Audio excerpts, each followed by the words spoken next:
Okay, here's a tiny DIY word of warning or hack or tip. Whenever you're buying any kind of caulking, especially polyurethane, this is a Quickcrete Mortar Repair. Always check the date and always grab one from the back. This one apparently is expired.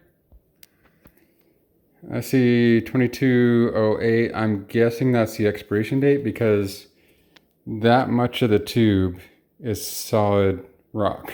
It won't come out. And I don't know if they've changed their formula recently, but it's full of slag glass.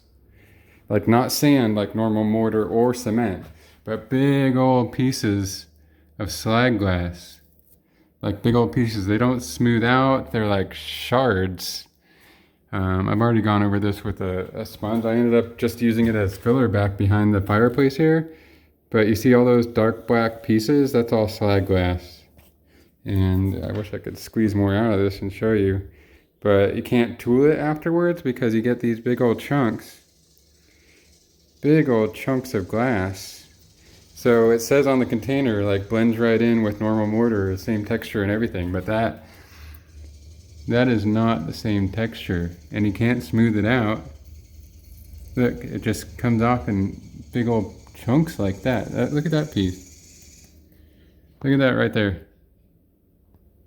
Like what the hell are they thinking? You can't put that in mortar. That just broke apart into 3 pieces, but that's definitely slag glass. How is that gonna blend in with normal sand?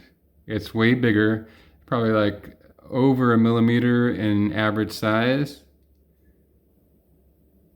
That's ridiculous. I'll never buy this product. And I bought expired polyurethane before, and it just starts setting up in the tube. It's hard to work with. It's just a waste of time. So always grab a tube from the back if you can. If you know it's not a fresh box, grab a tube from the back, especially when you're in the concrete aisle, because that polyurethane doesn't sell as fast. This stuff apparently doesn't sell as fast. And don't use Quickcrete Mortar Repair. It's crap. I can't even use it, maybe as a filler.